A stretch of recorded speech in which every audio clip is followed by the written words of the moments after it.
বিসমিল্লাহির রহমানির রহিম। আসসালামু আলাইকুম প্রিয় বন্ধুরা, আজ আমরা কুরাইশদের নও মুসলিমের প্রতি অমানুষিক অত্যাচারের কিছু বর্ণনা আপনাদের সামনে তুলে ধরব। প্রিয় বন্ধুরা, সর্বপ্রথমেই মনে পড়ে আমাদের হযরত বেলালের কথা। তিনি ছিলেন কাফরি কৃতদাস। দেখতে তিনি কখনোই সুশ্রী ছিলেন না। তিনি অত্যন্ত কৃষ্ণকায় ও কদাকার ছিলেন। কিন্তু তাতে কি, বাইরের চামড়া তার কালো হলেও ভেতরের যে আলোয় আলোময় তা বলার অপেক্ষা রাখে না। কালো কয়লার খনিতে যেমন হীরের জন্ম, তার উজ্জ্বলতা যেমন খনির কয়লাকে আলোকিত করে রাখে, ঠিক তেমনি বেলালের দেহের মধ্যে ছিল একটি সুন্দর ও জ্যোতিষ্ময় হৃদয়। হযরত বেলালের প্রভুর নাম ছিল উমাইয়া। বেলাল গোপনে গোপনে ইসলাম গ্রহণ করার পর নিশিদিন আল্লাহর গুণগান করতেন। এই কথা জানতে পেরে উমাইয়া একবারে মানুষ খেকো ক্ষুধার্ত বাঘের মতো হয়ে পড়ল।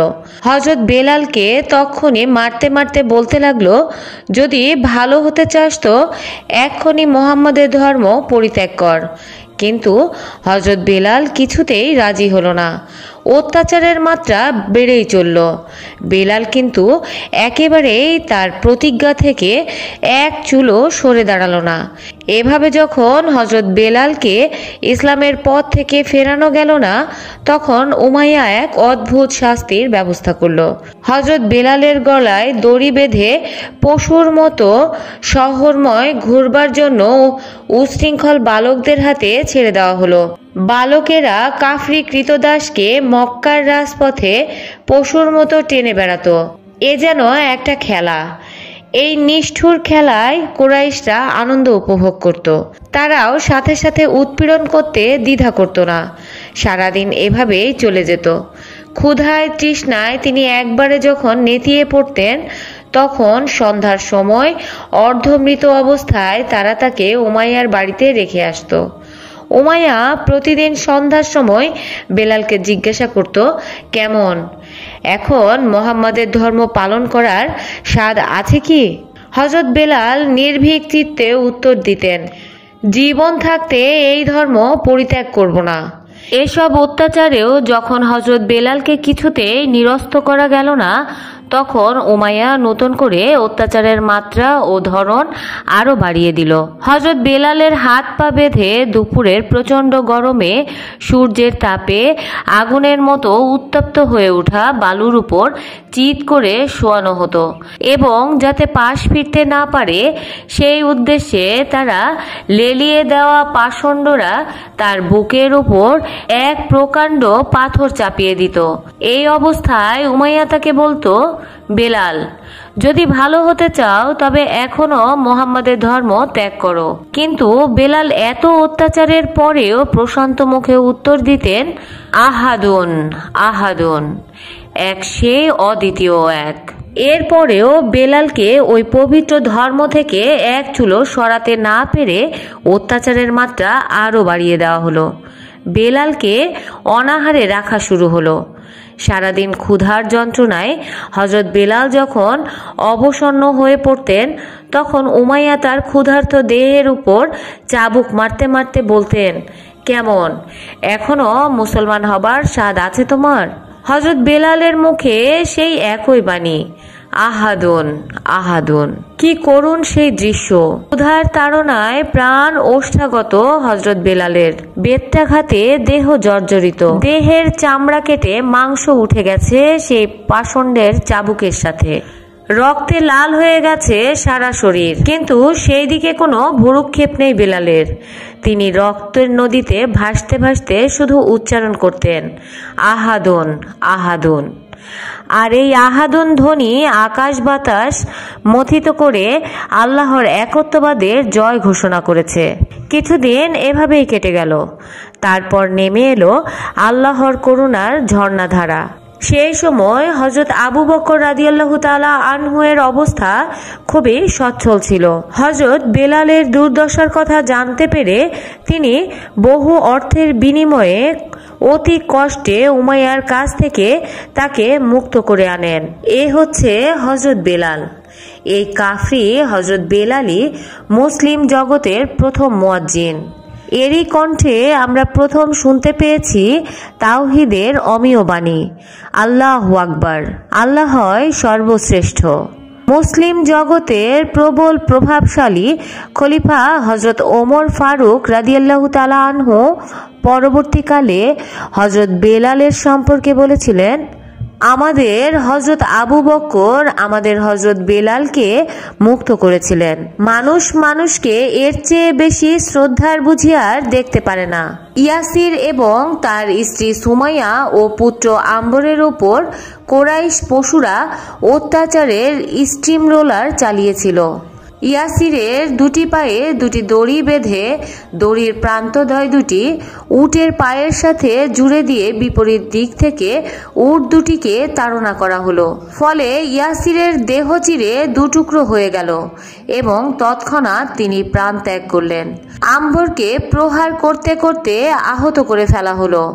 এই দৃশ্য নিজে চোখে দেখার পরও বিবি সুমাইয়া বিন্দু পরিমাণও বিচলিত হলো না। তিনি আগের মতোই লা ইলাহা ইল্লাল্লাহু কালেমা উচ্চারণ করতে লাগলেন। পাষণ্ড আবু জাহেল তখন ক্রুদ্ধ হয়ে বিবি সুমাইয়াকে বর্ষবিদ্ধ করে মেরে ফেলল। নারীদের মধ্যে বিবি সুমাইয়ায় প্রথম শহীদের মর্যাদা লাভ করেন।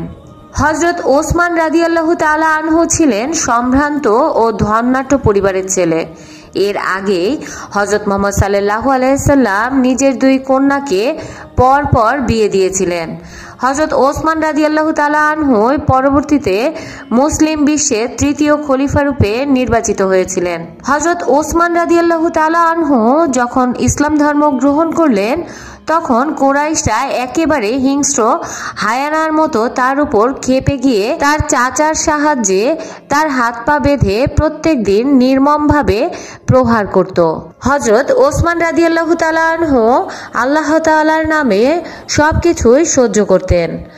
হযরত খাব্বার নামক এক মুসলিমকে প্রত্যেক দিন কুরাইশরা জ্বলন্ত কয়লার উপর তাকে চিৎ করে শুইয়ে দিত, তার বুকে পা দিয়ে চেপে রাখত। এই ধরনের আরো বহু অত্যাচার তার উপর করা হয়েছে, কিন্তু ইসলাম থেকে বিচ্যুত করা যায়নি। এত অত্যাচারেও হযরত খাব্বার বেঁচে গিয়েছিলেন, কিন্তু চিরদিনের মতো তার পিঠে ধবল কুষ্ঠের মতো সাদা সাদা দাগ পড়ে গিয়েছিল। হযরত জেন্নিরা নাম্মি নামক এক মুসলিম মহিলার উপর এমন অত্যাচার করা হয়েছিল যে চিরদিনের জন্য তার চোখ দুটি একেবারেই নষ্ট হয়ে গিয়েছিল। এরপরেও কিন্তু তিনি আল্লাহ তাআলার পবিত্র নাম পরিত্যাগ করেননি। হযরত শোয়েব আলাইহিসসালাম নামক একজন মুসলমান কুরাইশদের দ্বারা ভীষণভাবে অত্যাচারিত হয়েছিলেন। বহু রকম অত্যাচারের পর কুরাইশরা বলল, তোমার বাড়িঘর বিষয় সম্পত্তি যা কিছু আছে সব পরিত্যাগ করে দেশত্যাগী হতে পারো, তবে তোমাকে ছেড়ে দিতে পারি। হযরত শোয়েব রাদিয়াল্লাহু তাআলা আনহু তাতে রাজি হলো। যাবার সময় বলে গেলেন, এসব বিষয় সম্পত্তি আল্লাহর রাসূলের তুলনায় একেবারেই তুচ্ছ। নবী দীক্ষিত মুসলমানদের উপর কুরাইশরা এভাবে শয়তানি জুলুম আরম্ভ করে দিয়েছিল। কিন্তু কি আশ্চর্য, অনন্ত জীবনের সন্ধান যারা পেয়েছেন, লা ইলাহা ইল্লাল্লাহুর অমর সুধা যারা পান করেছেন, এই তুচ্ছ জীবনের প্রতি কোনো প্রকার মোহই তাদের ছিল না। তারা এই জীবনকে একেবারেই তুচ্ছ মনে করতেন।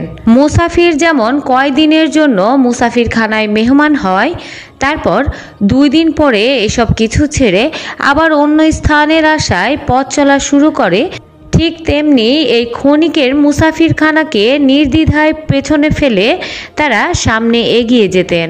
রাসূলুল্লাহ সাল্লাল্লাহু আলাইহি ওয়াসাল্লাম এ সমস্ত কিছুই নীরবে দেখতে ও শুনতে লাগলেন। কি আর করবেন, আল্লাহর নামে ধৈর্য ধরে থাকার জন্য তিনি সকলকেই উপদেশ দিলেন। বিপদ যে শেষ নয়, কেবল আরম্ভ, এই কথা তিনি পরিষ্কারভাবেই শিষ্যদেরকে বুঝিয়ে দিলেন। কিন্তু আশ্চর্যের বিষয়, কুরাইশদের উপর তিনি একটুও রাগ হতেন না।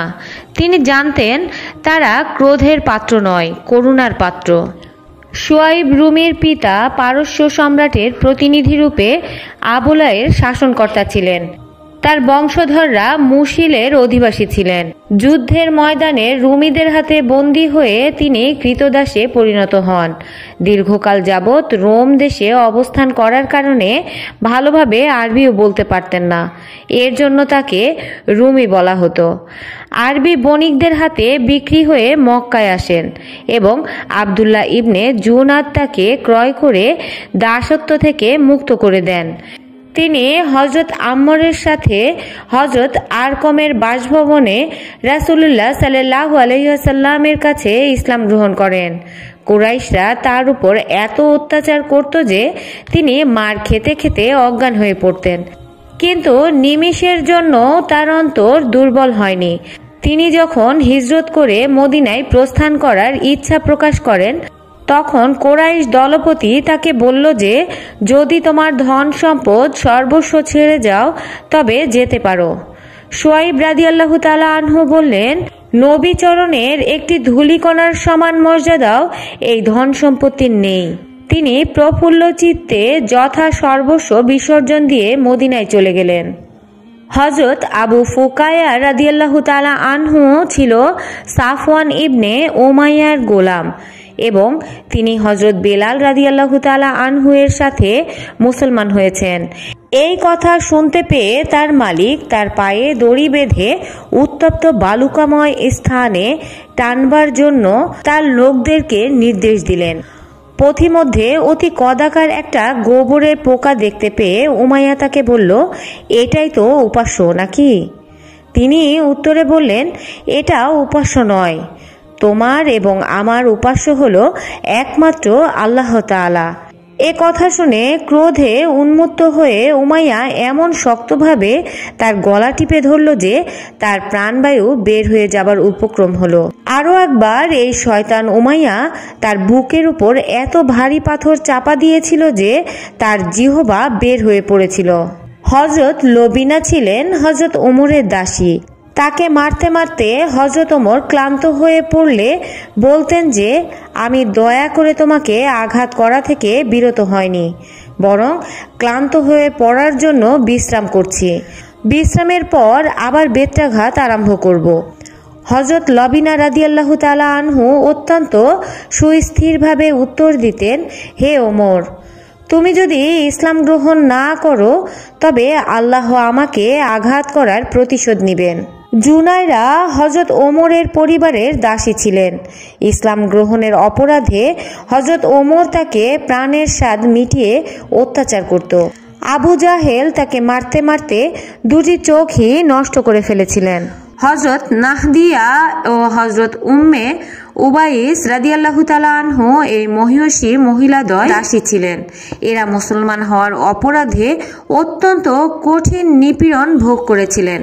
হযরত আবু বকর রাদিয়াল্লাহু তাআলা আনহু তার নিজের বিরাট ধন সম্পদ নিঃশেষ করে এদের অধিকাংশকেই এই পাষণ্ডদের অমানসিক অত্যাচারের হাত থেকে উদ্ধার করেছিলেন। হযরত বেলাল, হযরত আমির, হযরত লবিনা, হযরত জুনাইরা এবং হযরত উম্মে উবাইস রাদিয়াল্লাহু তাআলা আনহুকে তিনি অতি দুর্লভ মূল্যে ক্রয় করে দাসত্ব থেকে মুক্ত করেছিলেন। সহায় সম্বলহীন এবং দরিদ্র হওয়ার দরুন যাদের উপর ব্যাপকভাবে অমানসিক অত্যাচার করা হতো তাদের অনেকে হযরত আবু বকর রাদিয়াল্লাহু তাআলা আনহু মুক্ত করে স্বাধীনভাবে চলাফেরার অধিকার দিয়েছিলেন। ইসলাম জগতের তৃতীয় খলিফা হযরত ওসমান রাদিয়াল্লাহু তাআলা আনহু একজন সম্ভ্রান্ত বংশের লোক ছিলেন। তিনি মুসলিম হবার কারণে কুরাইশরা তার উপর অত্যন্ত অত্যাচার শুরু করেছিল। তিনি মুসলিম হবার কারণে কুরাইশরা তার উপর অত্যন্ত রেগে যায় এবং তাদের উস্কানিতেই তার চাচা তাকে হাত পা বেঁধে নির্মমভাবে প্রহার করতে আরম্ভ করে। তিনি আল্লাহর নামে ধৈর্য ধরে সব উৎপীড়ন নীরবে সহ্য করেছিলেন। হযরত আবু যর গিফারি রাদিয়াল্লাহু তাআলা আনহু ইসলাম গ্রহণ করার পর পবিত্র কাবা ঘরে প্রবেশ করেন এবং নিজের মুসলমান হওয়ার কথা ঘোষণা করেন। তখন কুরাইশরা ধর্ম পরিবর্তনের অপরাধে তাকে মারতে মারতে আধমরা করে ফেলে। এছাড়াও মুসলমান হওয়ার অপরাধে হযরত জুবাইর বিন আওয়ামকে তার চাচা চাটাইয়ের ভেতর জড়িয়ে ধোঁয়া দিত এবং বলতো, যদি বাঁচতে চাও তবে মুহাম্মদ সাল্লাল্লাহু আলাইহি ওয়াসাল্লামের ধর্ম পরিত্যাগ করো। হযরত ওমরের চাচাতো ভাই এবং ভগ্নিপতি জায়েদ যখন ইসলাম ধর্ম গ্রহণ করল, তখন হযরত ওমর তাকে শক্ত করে দড়ি দিয়ে বেঁধে রাখলেন। তখন মুসলমানদের উপর এই ধরনের হাজারো অমানুষিক ও অকথ্য অত্যাচার হয়েছিল। হাদিসে বিশ্বস্ত গ্রন্থসমূহ পাঠ করলে তা সার্বিকভাবে জানা যায়। হযরত আবু বকর রাদিয়াল্লাহু তাআলা আনহু এবং হযরত আলী রাদিয়াল্লাহু তাআলা আনহু ব্যতীত আর প্রায় সকলেই এইভাবে নিপীড়িত হয়েছিলেন। মক্কার উত্তপ্ত মরু প্রান্তর এই পরীক্ষার কেন্দ্রবিন্দু ছিল। এছাড়াও গভীর পানিতে নিক্ষেপ করা, উত্তপ্ত প্রান্তরে ছ্যাঁকা দেওয়া, অতি ভারী লৌহবর্ম পরিয়ে উত্তপ্ত বালুর উপর ফেলে রাখা প্রভৃতি নানাবিধ অত্যাচার তাদের উপর করা হতো। মুসলিমের উপর অত্যাচারের বহু রকম পদ্ধতি প্রয়োগ করার পরেও যখন ফল পাওয়া গেল না, তখন তারা ভাবতে লাগলো নূতন নূতন পদ্ধতি আবিষ্কার করে তাদের উপর আঘাত হানতে হবে।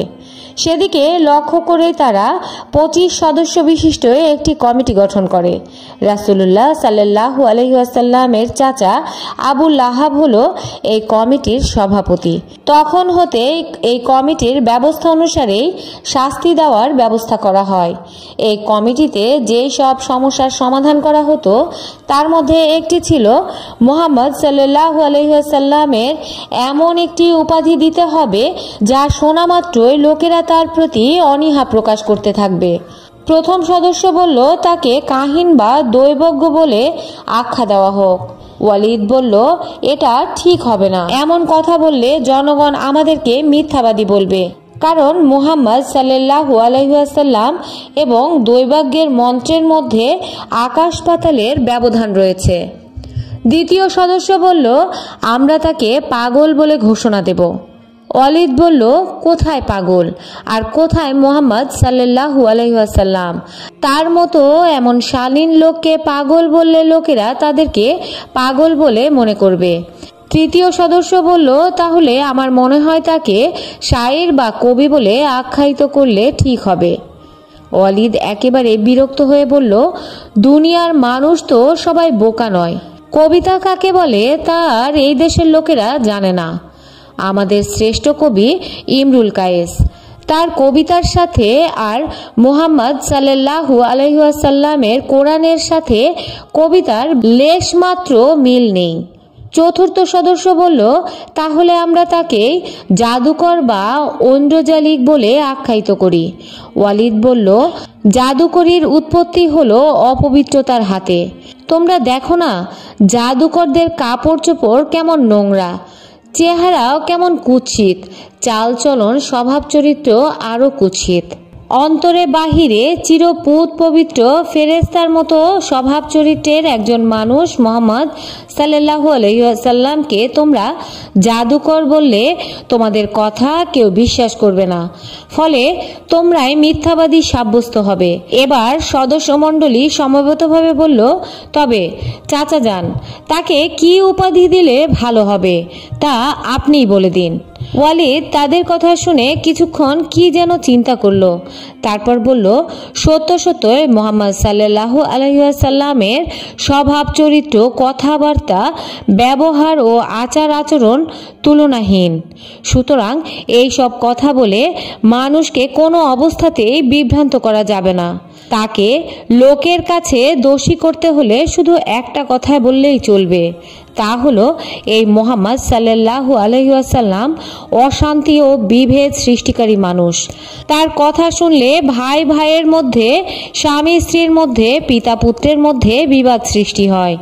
এই জন্য তার সাথে চলাফেরা এবং আলাপ আলোচনা করাও উচিত না। ওয়ালিদের কথা সবার মনে খুব ভালো লাগলো।